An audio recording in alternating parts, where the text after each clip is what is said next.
I'm ready to go to 500. I'm doing this to do the right thing for our country. We have been ripped off by China for a long time.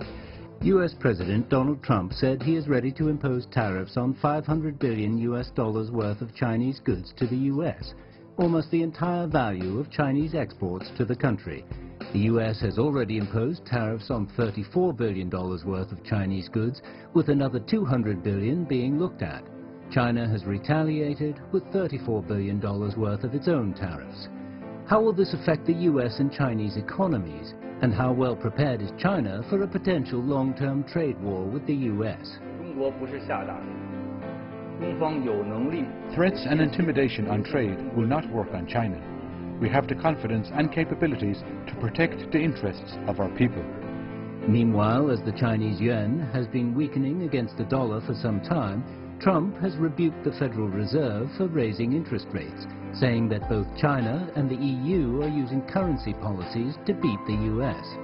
Tensions are also continuing between the U.S. and other trading partners such as Canada, Mexico and the European Union, fueling speculation that a global trade war could go on for a long period of time.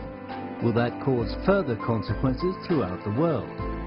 As producers of soybeans, corn, pork and more face steep taxes in China, Trump on Tuesday unveiled a plan to provide $12 billion to help U.S. farmers caught in the crossfire of the trade war. But it turns out the proposal was not received well. The farmers want trade, not aid.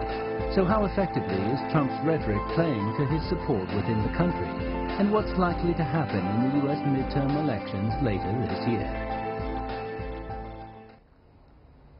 20 days into Donald Trump's opening salvo of tariffs against China, and trade tensions show no sign of easing.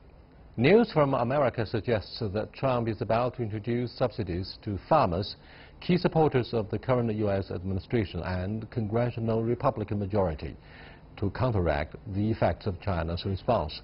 And tensions are also continuing between the U.S. and trading partners, Canada, Mexico, and the European Union. Though the U.S. and the EU are currently talking and are said to have backed away from further escalation, there has been no detail about the substance of any agreement. To discuss these issues and more, I'm happy to be joined in the studio by Charles Liu, founder and chairman of How Capital, and Andy Mock, founder and managing director of Red Pagoda Resources. We shall also speak via satellite to Peter Schiff, CEO and chief global strategist of Europe-Pacific Capital in Puerto Rico. That's our topic. This is Dialogue. I'm Yang Ray.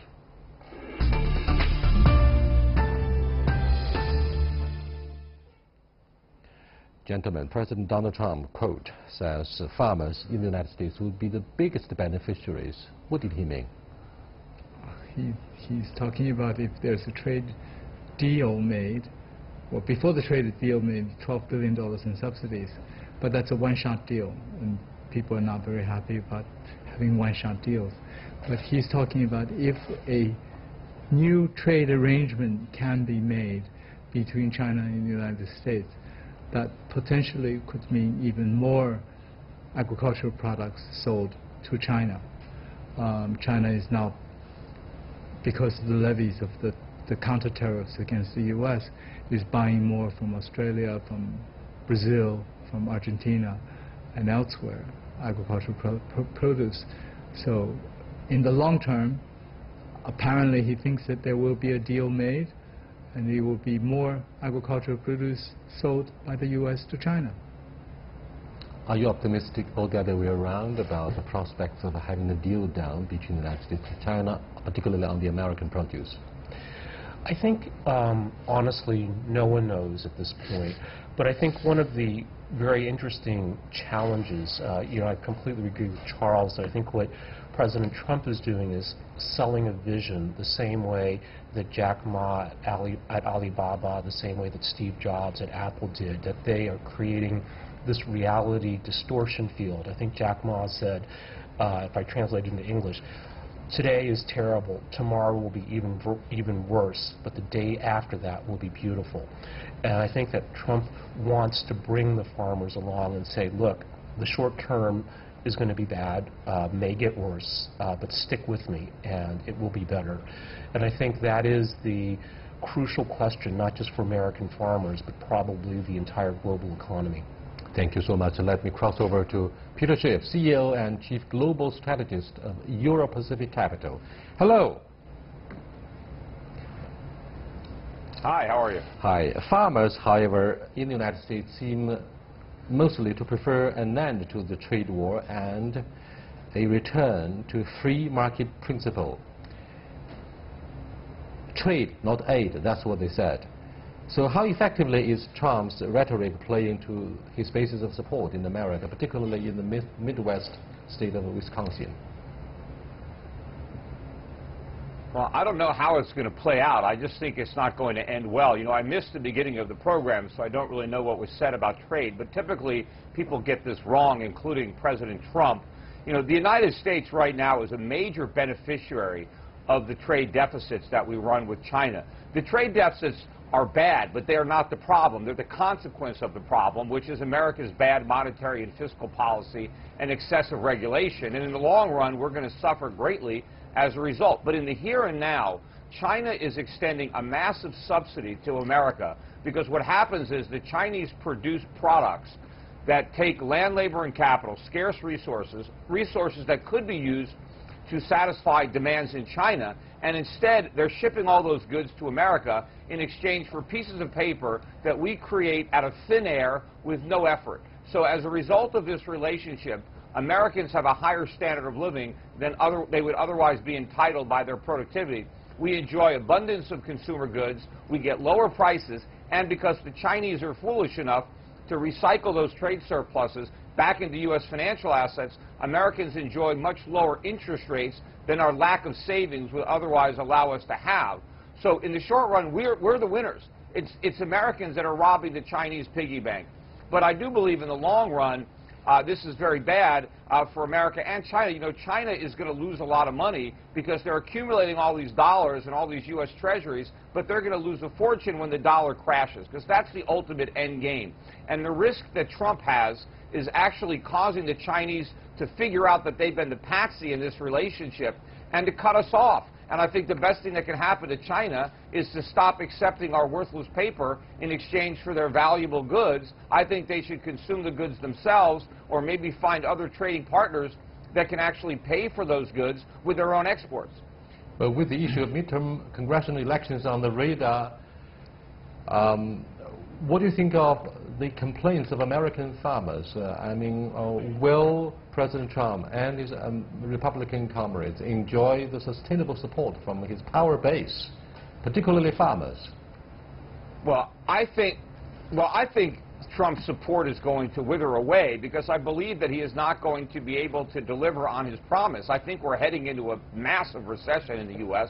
I think it'll be worse than 2008. I mean, I don't know if it's going to officially start before the midterm elections, but I think we're going to be knee-deep in it by the time the president is up for re-election. So I think his base is going to be very disillusioned because we're going to be in a worse economy by far than, you know, what it was when he ran. And, you know, when Trump ran for office, he said the United States was an economic wasteland. He said we had the worst economy ever, and now he claims it's the best.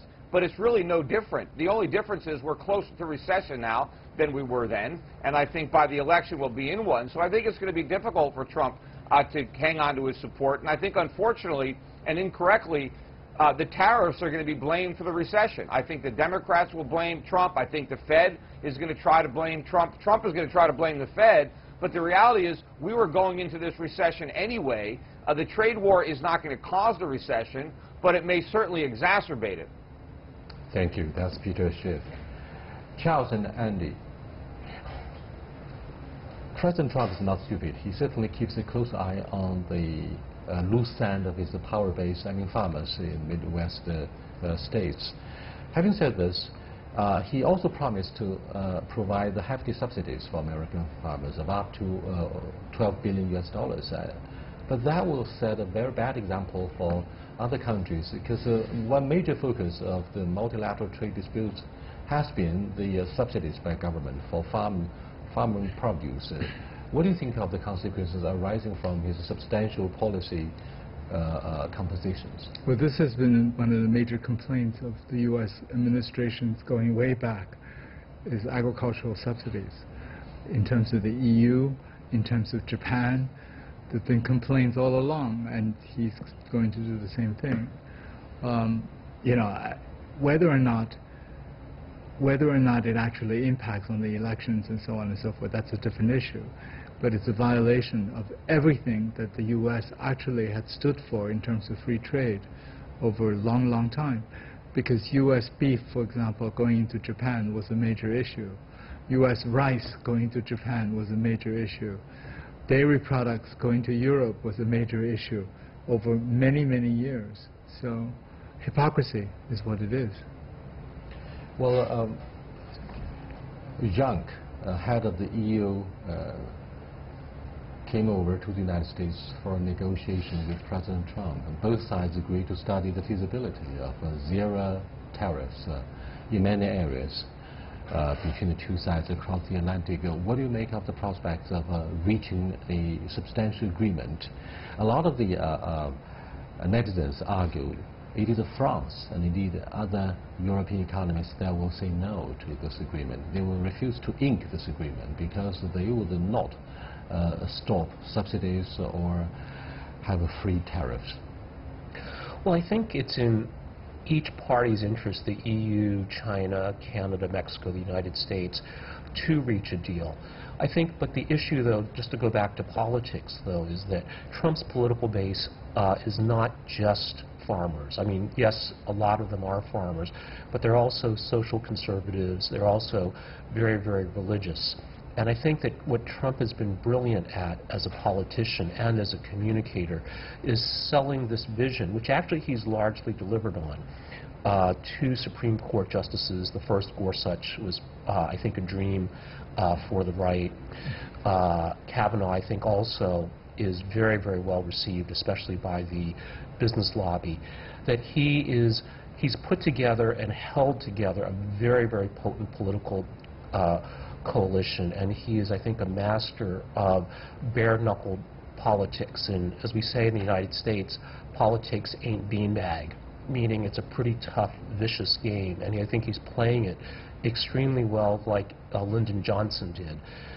Just really someone that knows how to make deals, knows the ins and outs, the dark arts of politics, and I think that's what's driving a lot of this, is domestic politics. So even though it's rational for, I think, each of these countries to reach a deal, my concern, though, is that politics, especially local politics, will trump any logical and rational consideration. Peter, are you with us? One question for you is whether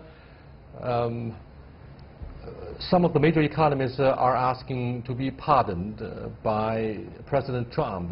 For example, Europeans would rather prefer to reach an agreement with the American partners so that they can possibly forge a united front against China on the issue of IPR violation, so to speak. Yeah, well, first of all, you know, all nations, including the United States, have tariff and non-tariff barriers to free trade, and I don't think it is the tariffs that are responsible for America's massive trade deficits, because other countries don't have these trade deficits. I mean, this is something that's uniquely American, and you know, everybody faces everybody else's tariffs. I mean, what Trump should do, if he just cared about economics and it wasn't politics, he would just unilaterally eliminate all U.S. tariffs, and because the tariffs simply undermine economic efficiency, and they ultimately punish their own citizens. You know, every time Trump puts on tariffs, he says, oh, we're imposing tariffs on China. The tariffs are not on China. They're on American citizens who want to buy Chinese products. And so it's Americans who pay the tariffs. And of course, all these tariffs make American businesses less efficient, and they ultimately backfire. And the same thing is true for other nations. So each nation, if it was acting in its own self-interest economically, would just drop its tariffs. It wouldn't matter what everybody else does. The reason these tariffs are there is because they are good politics. You know, you talked about, you know, we can't get our rice into Japan. Well, we do the same thing with sugar. Look how expensive sugar is in America because of the tariffs that we impose on foreign sugar to protect the U.S. sugar industry. But the protection of the sugar industry backfires and hurts the economy. Meanwhile, we have a huge agricultural subsidy going on in the United States. I mean, that's what the Department of Agriculture is all about. I mean, we should abolish the entire department, and we should have a free market in American agriculture. So it doesn't matter what the rest of the world does. If they're dumb enough to punish their own citizens, we shouldn't follow in their example. The problem is, though, is the American economy. It's our lack of savings, which results from artificially low interest rates, our tax code, our regulatory code. That is what has rendered the American economy unproductive, and we are going to suffer for that. If I could just comment a little bit on that. I think it's not just the issues that Peter had mentioned in terms of productivity in the United States. What we've seen in the last 2 decades is the rise of Asia in the most modern, efficient, productive, and lowest cost supply chain. It's not just China and the United States. It's not the trade spat between China and the United States that's significant. I think what's really significant is an attempt by the Trump administration to build a story, as Andy said, that breaks the Asia supply chain, which has the most modern setup, the most efficient, productive setup. I was just in Southeast Asia last week and talking to a number of my friends, Southeast Asian friends, and they're all parts of the supply chain. They're all producing components and pieces that may be assembled in China. So I think the building of this modern supply chain has led to the decline competitively of the U.S. and Europe. Europe doesn't have this type of supply chain either. So the attempt is to break it up and move it to less efficient, less productive, higher cost supply chain in the U.S. That's the objective, it seems. But I think, and this is politically, it's a political necessity. So Peter, to your point, I think while that is impeccable economic theory in the abstract, the problem is a lot of the losses from trade, so the gains are widely distributed through a consumer economy, but the losses are concentrated in North Carolina furniture mills, textile companies, low-end manufacturing that used to be done in the United States but was then shipped off to parts of Asia, including China. And the auto side as well. Yes, yes. And I think this is what Steve Bannon, when he talks about, you know, we, meaning Americans, particularly the capitalist class, eviscerated the American working class to create a middle class in Asia, that this is exactly the problem. So it's not really a problem of economics, but it's a problem of politics. And here I think that Trump or any president really has no choice, because these people vote, farmers vote, especially in red state America, where each vote is disproportionately more important than in states like New York or California. That this is, I think, an outcome of our political system, even though the roots are economic. Yeah. Peter, well, that, go ahead. of course, is the fundamental flaw with every democracy. Which is why America succeeded as a republic, because we were able to successfully contain factions, which our framers warned us about. But yeah, all government action pretty much hurts the economy, but they can always point to certain benefits, certain factions that may benefit from a regulation or a subsidy or a tax, and the people who get that benefit can see it, and obviously it's a big thing politically, but the overall gains from good policy are widespread, and so you don't create the political faction to favor it. So we continue to weaken the economy. But, you know, Trump has the bully pulpit. I mean, Trump could come in here and actually level with the American public and tell the American public that government is the source of their problems. Capitalism created the U.S. middle class, and it was government that destroyed it. There was no reason that China was able to outcompete us if we still had the competitive environment that we had in the 19th century, if we had no income tax, we had no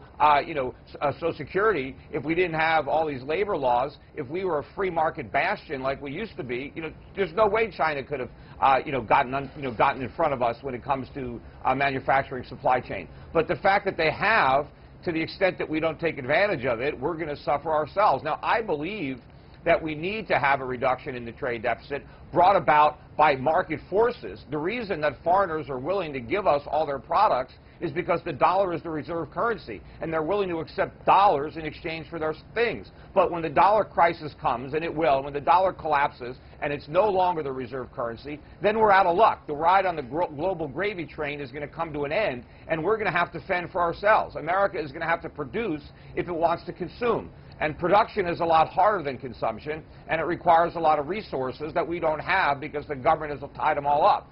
So if Trump leveled with the American public, we might have some constructive pain, but have some long-term pain. How that would play out politically, if Trump is a good enough politician, maybe he could withstand it. But I think it's going to backfire now, and what I'm afraid of is the left in the United States is now mainstream socialism, you know, calling it democratic socialism, but they have moved dramatically to the left. And when Trump's plan fails, and when the economy gets much worse, I think the electorate may be more susceptible than ever to the false promise of the left, and we may end up with a complete socialist government in the United States in 2021, and that's going to be a complete disaster. Thank you for giving us a Peter, broad picture. if I may, just to go back to your point, I mean, precisely because the dollar is the global reserve currency, where else can people go? I mean, I think that is one of the it's the elephant in the room of how this gets resolved, because will there be an alternative currency, whether it's the RMB, SDRs, the euro, that provides an alternative reserve currency. And until that happens, it seems that the U.S. will be able to continue indefinitely this exorbitant privilege.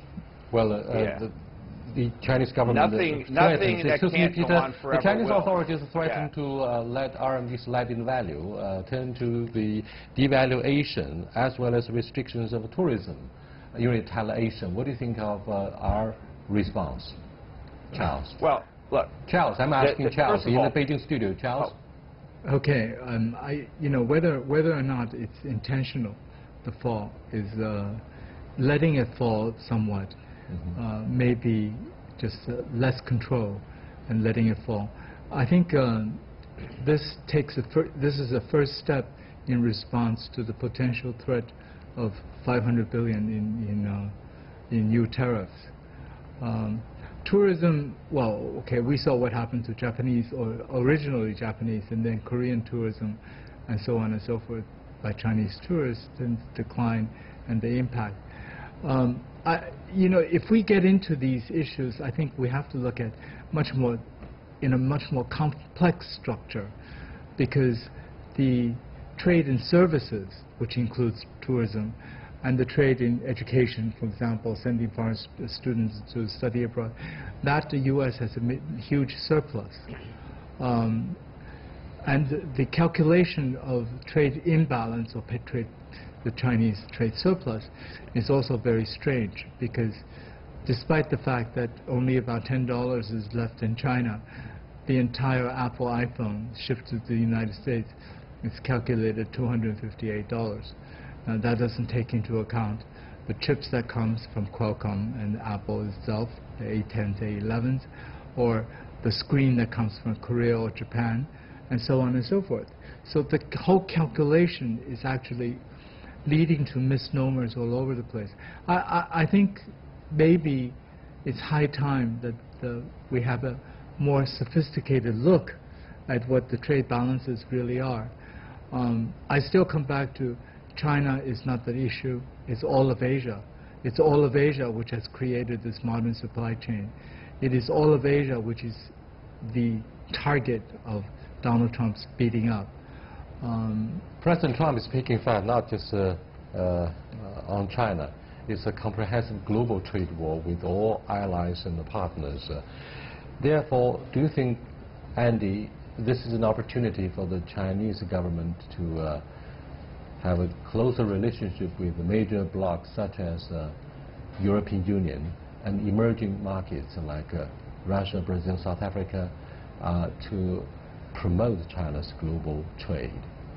I absolutely think it is. I mean, this is a gift of historic proportions. I think that the United States, the Trump administration, is giving the Chinese in that, as Charles mentioned, a lot of these supply chains, these relationships, once they're broken up, there's an opportunity to recast them, and once they're set again, they're very difficult to change. So I think we're in this period of flux, and I think with regard to the U.S.-China trade dispute, I think two words matter here. I think one is asymmetric and the other is commensurate. So that China's responding in a very deliberate, measured way, but also advancing its bona fides as a protector, guarantor of the global trading system, which, to your question, I think it really is providing the opportunity for China to reshape the global economic order. Put aside the currency, but at least from a trade and perhaps investment perspective as well. Charles, many observers say that the current escalation is in fact a part of the negotiation strategy, and eventually deals will be struck and the worst potential consequences be avoided. What do you think of this kind of calculation? Well, so far, despite his many claims of success, we won this, we won that. The only thing that really happened really is the tax reduction. All the judicial. All the judicial. That's not on the philosophical basis is very, very dangerous and very serious. But in terms of on the diplomatic side or foreign policy side or the global trade side, it's been much more bark than a bite. So I'm not sure that that he's going to pursue. Let me go back to Peter. Hi, Peter. What do you think of the global picture? Because G20 finance ministers released a joint statement saying that the current standoff between the United States and China will damage the global growth. Are you that pessimistic? Well, I think the global economy is already damaged by the huge trade deficits and current account deficits that the United States runs, and that is a byproduct of the dollar being the reserve currency. And I think its days as the reserve currency are numbered, and that will be a big benefit to the world. It'll be a big problem for the United States. I don't think that the dollar will be supplanted by another reserve currency. We don't need a reserve currency. We didn't have a reserve currency before the dollar. We had gold. And the reason the world accepted the dollar instead of gold was because the dollar was not only backed by gold, but redeemable in gold. So I think ultimately the world should go back to what existed prior to Bretton Woods. We should go back to a gold standard, and countries will have balanced trades. But the problem for the United States, and your other guests mentioned the tax cuts that we have, they're actually part of the problem because they exacerbate our budget deficits. And in fact, not only did Trump make government more expensive, right? He increased government spending on the military, he increased government spending on welfare, while reducing the revenue to pay for that. And so we expect the world to pick up the tab, because we expect to run bigger deficits and have the world finance it. And now you have the Federal Reserve that's saying it's going to shrink its balance sheet, which means the world's going to have to step up to the plate even bigger and buy all the bonds that the Fed doesn't want to roll over. Thank you very much, Peter. And I think it would be very problematic for the global economy to extend that credit. Hope your remarks serve as part of the conclusion, but toward the end of this interesting discussion, Peter and Andy, what do you think of the prospects of WTO that's not trusted by the Trump administration? He threatens to rewrite some of the regulations to hopefully raise the threshold for economies such as China to pay a higher price. What do you think of the legitimacy of this world trade body? It is something that was created with a team led by the U.S. over the last several decades. So I think the circumstances have certainly changed, and his attitude changed because the circumstances has changed. Eventually, it's the issue of whether unilateralism or multilateralism that matters for the globalization itself. Andy, very quickly, your answer. Well, I think organizations, whether it's the UN, the WTO, or NATO, need to adapt to new circumstances. So I think in principle there's nothing wrong with that, but I think how one goes about it matters a lot. Thank you very much. I'll see you next time. Goodbye.